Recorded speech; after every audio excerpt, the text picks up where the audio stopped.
ilmu itu apa? Ilmu itu sederhana, sesuatu yang mudah. Karena ilmu itu fitratallahi allati fataran nasa napa? Misalnya begini, saya orang miskin, nggak punya apa-apa. Sudah nggak punya apa-apa, nggak punya jabatan, terus keluarga yang nggak pati loyal, mungkin istri ada ngidolakan kita, bahkan anak kita sendiri juga nggak ngidolakan kita. Itu kan sial-sialnya orang, anak kita aja nggak pernah ngidolakan kita. Tapi untuk bahagia itu sebenarnya sederhana. Sederhananya begini, orang pinter itu ingin mempertahankan kehidupannya, terus pinter sampai berobat habis banyak ke Belanda, ke Jepang supaya mempertahankan nyawanya. Si miskin ini kalau dia setiap makan, ya Allah, saya dengan makan ini mempertahankan nyawa saya. Sehingga makan itu satu kajian ilmiah bahwa ini luar biasa. Bahwa orang punya Alphard, punya uang 1 miliar, itu tidak mempertahankan sesuatu yang pokok, yaitu nyawa. Orang tidak punya Alphard itu hidup, nggak punya uang 1 miliar hidup. Tapi kalau nggak punya nasi 1 piring, nggak punya air 1 gelas bisa mati. Artinya apa? Orang miskin itu yusyarikul aghniya, sama dengan orang-orang kaya dalam hal kepemilikan hal-hal yang pokok. Tapi kadang-kadang orang miskin itu ya nyun sewu agak belagu, sudah miskin ingin punya Alphard, sudah miskin ingin punya uang, ya dia tersiksa. Harusnya cara berpikir nggak punya Alphard itu masih hidup, nggak punya uang 1 miliar masih hidup. Yang punya Alphard hidupnya juga pakai nasi 1 piring, yang punya uang 1 miliar juga pakai nasi. Ya kalau itu kan sama, saya punya. Kalau gitu kan bisa miskin rasa kaya. Itu memang harus dilatih. Nah, kalau orang kaya kan rumahnya banyak di mana-mana. Memangnya kalau rumahnya banyak di mana-mana terus tidur di sini 1 jam, di rumah itu 1 jam, malah nggak bisa tidur kan? Tetap ada yang dipakai 1 kamar. Itu gunanya apa punya rumah banyak? Setidaknya zaman miskin itu dia berpikir gunanya apa punya rumah banyak dipakai ya hanya 1. Meskipun suatu saat kalau dia kaya juga berpikirnya agak rubah. Ya penting punya rumah banyak, biar kemana-mana punya rumah, nggak apa-apa. Tapi sementara masih miskin jangan berpikir seperti itu. Nah yang menjadi miskin kacau kan sudah miskin, berpikirnya gaya orang kaya, itu kecelakaan ya. Nah itu ilmu, maksud saya itu ilmu. Jika dulu Nabi ngajari orang miskin itu sederhana. Ketemu orang miskin sama Nabi diajarkan. Nabi diantara ajarannya begini. Ada seseorang, man asbaha, orang yang setiap harinya mu'afan fi jasadi, dia sehat, aminan fi sirbi, negara dalam keadaan aman, tidak dalam ancaman, indahu qutu yaumi, dia hari itu punya makan, faka'an nama khizat lahu dunya bihadafiriha, berarti dia sudah punya dunia isinya. Karena polanya sama. Buat Presiden Amerika itu yang untuk mempertahankan nyawanya ya makan pokok dan minuman pokok, bukan jabatannya sebagai presiden atau punya uang triliunan. Orang paling kaya di Indonesia juga gitu, untuk mempertahankan hidupnya juga dengan makanan pokok. Dan itu orang miskin punya. Nah, kehidupan paling top itu apa? Ya kehidupan yang mempertahankan nyawa itu yang paling top, lainnya itu enggak. Karena mempertahankan nyawa ini super penting. Dan orang miskin bisa. Nah, saya berharap ilmu seperti inilah menjadikan dulu itu kuat ketika melawan Belanda. Kenapa kuat? Karena mereka gampang syukur. Barokahnya gampang syukur itu selesai dengan dirinya sendiri. Kalau bahasa intelektualnya itu, orang kalau sudah selesai dengan dirinya sendiri bisa berpikir memanfaati pada orang lain. Dulu orang-orang miskin ketika era sahabat, termasuk era para ulama yang mendidik para umatnya, itu selesai dengan dirinya sendiri. Nah sekarang banyak orang miskin juga termasuk orang kaya, bahkan belum selesai dengan dirinya. Wah itu angel, ngajak jihad angel, karena dengan dirinya saja belum selesai. Maka masyhur itu kan ketika perang Tabuk ada orang datang, kira-kira kalau Indonesia pakai beras 4 kilo, ya Rasulullah yang 2 kilo tak kasihkan keluarga kami supaya bisa makan, yang 2 kilo tak kasihkan jenengan untuk biaya perang. Perang Tabuk itu perang tersulit, disebut perang Dhatil Usra.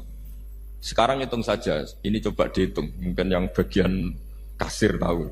Kalau 2 kilo kali 3.000, umat Islam pas itu sekitar hampir 3.000, itu sudah 6.000 kilo.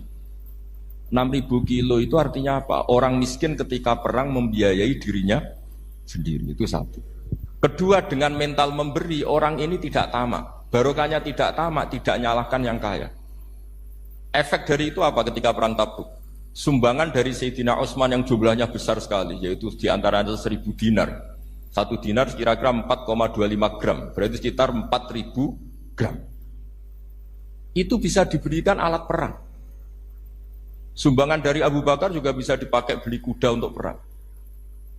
Nah bayangkan kalau kebutuhan orang miskin ini untuk makan itu nggak mau urun, wah saya miskin nggak perlu urun, saya miskin dipakai alasan terus.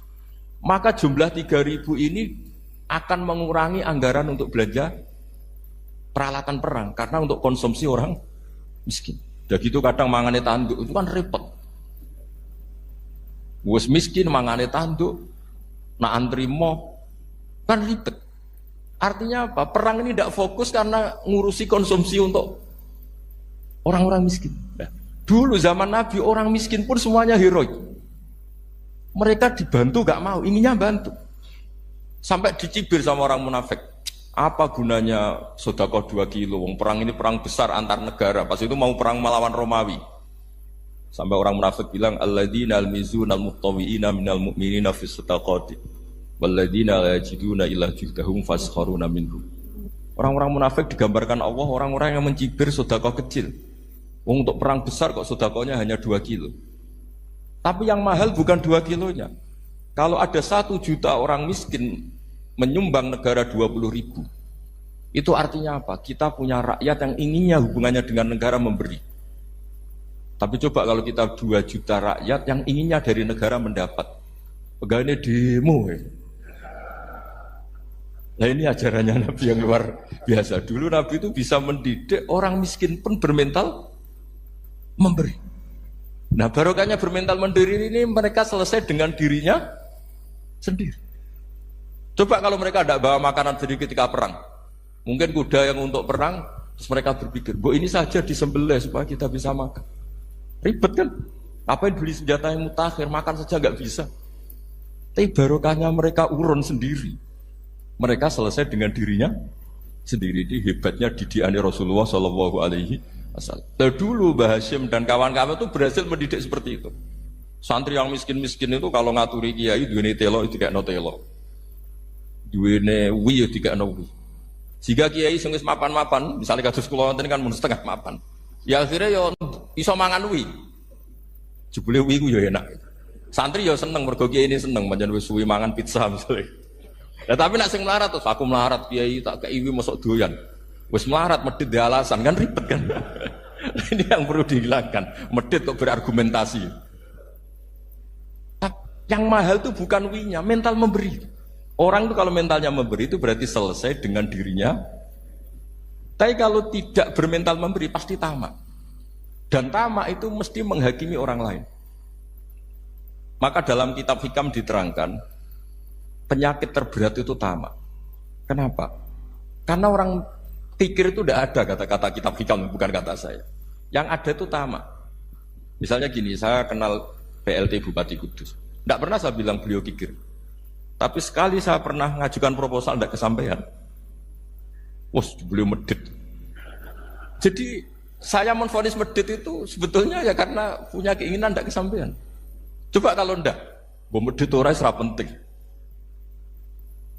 Misalnya anak-anak muda sama orang-orang cantik di Jakarta, pernah nggak kamu bilang itu sombong? Enggak kan? Setelah kamu bilang, Mbak aku ingin kenalan mbak sampean, terus dia agak mau, baru kamu bilang sombong karena keinginan kamu enggak. Nah, bayangkan kalau orang bermental tomak kayak apa bangsa ini. Nah, sahabat itu dididik oleh Nabi, tomak itu selesai karena keinginan mereka memberi. Sehingga Indonesia bisa merdeka begini itu barokahnya didikan ulama, semuanya ingin memberi. Dulu belum ada negara, tentara-tentara kemerdekaan kalau di kampung-kampung itu ya dibiayai donatur-donatur. Termasuk bahasa saya, bu saya dulu. Itu berapa ton aja beras untuk pasukan Hizbullah, pasukan TNI. Di Aceh ada Daud berih, ada yang baca beruah. Jadi baca aja kayak kira asap ada yang berih, ada beruah. Saya juga nggak tahu orang Aceh kalau baca berih. Nyumbang berapa emas untuk kemerdekaan Indonesia. Yang Kesultanan Jogja Legowo. Jogja tidak lagi negara tapi diberikan bagian dari Indonesia dan seterusnya. Nah, jadi semua ini barokahnya didikan Rasulullah SAW yang diteruskan para ulamanya bahwa nomor 1 didik masyarakat itu bermental memberi. Dengan bermental memberi apapun kecilnya ini selesai dengan dirinya sendiri. Itu kalau sampean nggak punya mental memberi, nanti pulang dari Pemda, oh sok acara kabupaten berkata ini tok ribet itu. Awas itu, bar ngaji langsung lali berarti sampean. Sudah kalau nggak urun ini sudah luar biasa, nggak urun untuk berkat itu sudah luar biasa. Jadi itu yang makanya Nabi itu Quran dimulai wa mimma razaqnahum yunfikun. Quran mengajarkan bermental memberi yunfikun. Nabi berkali-kali ngulang al yadul ulya khairum al yadis sufla. Dan memberi itu tidak harus nunggu kaya. Gambarannya Quran tentang orang baik itu gimana? Alladzina yunfikuna fis sarra wad dharra. Bukan fis sarra saja, ketika wad dharra juga. Saya pernah guyon sama orang kaya di Jakarta, dia uangnya miliaran, mungkin malah triliunan. Guyon sama saya, Gus saya ini sudah sekian bangun masjid di mana-mana. Saya ini berarti hebat. Enggak kata saya. Enggak ada masjid, agama tetap jalan kata. Karena di kampung-kampung sudah banyak masjid kata. Masih keren tukang becak kata. Kok bisa Gus?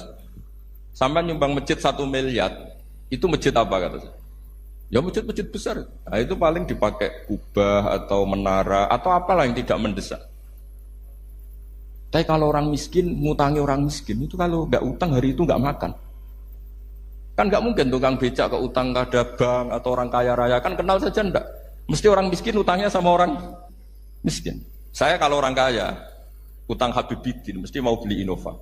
Karena level orang elit, jadi utangnya itu beli Innova, aksesoris Innova, seri terbaru. Tapi kalau orang miskin sama orang miskin, utangnya itu beras untuk nyawa. Artinya apa? Kalau saya diutangi Habibidin untuk beli Innova, itu ganjarannya itu sekunder. Tapi kalau sesama orang miskin itu ganjarannya primer. Keren mana? Hutang-hutangannya orang miskin sama orang kaya. Satu menyelamatkan nyawa, satu menyelamatkan citra. Dia baru sadar, ternyata orang miskin lebih hebat ketimbang saya, lebih hebat tapi tidak usah ditiru kata saya. Cuma dia menjadi tidak sombong sekian miliar yang disumbangkan ke masjid karena dia menjadi tahu ternyata itu tidak banget. Nah, kecuali masjid-masjid yang kamu nyumbang memang masjid perintis di daerah-daerah yang belum ada masjid. Kalau masjid-masjid besar itu kan kadang kebutuhannya sudah selera, bukan pokok. Tidak saya ini cerita ya, jadi supaya orang tahu lah. Zaman Nabi itu orang sudah selesai semua dengan dirinya sendiri. Jadi maksud saya Islam nggak apa-apa tanpa masjid itu masjid yang sudah sifatnya selera. Indonesia kan masjid sudah sifatnya selera semua. Yang dikatakan masjid pokok kan yang dipakai sholat bisa, dipakai alat sesuci bisa. Tapi kalau sudah selera ya pondasinya harus begini, lampunya harus dari kristal, terus kubahnya itu sudah selera. Nah rata-rata sumbangan yang miliaran itu kan sudah ke selera. Sementara orang miskin utang-utangan sama orang miskin untuk menyelamatkan apa coba? Nyawa. Artinya para orang miskin jangan kecil hati, wah saya sudah kok hanya 2 kilo, tapi 2 kilo nyawa. Dan itu pahalanya luar. Nah ini ilmu asal saja. Nah dia itu berhasil seperti itu sehingga orang-orang miskin dulu tuh ngurmat tentara itu ya nganggo wi, nganggo telo, bahkan ada yang pakai apa itu Pak Hartopo itu pisang itu, arasnya pisang itu. Gronggolnya pisang sudah dipakai saja Pak tentara. Tentara di mana-mana bisa makan. Coba kalau yang ngamal yang kaya itu tidak cukup. Tapi barokahnya yang miskin juga ikut ngamal itu cukup karena yang miskin itu mayoritas. Jadi didukung kaum miskin pasti menang lah kan kira-kira gitu. Karena di mana-mana orang miskin itu banyak.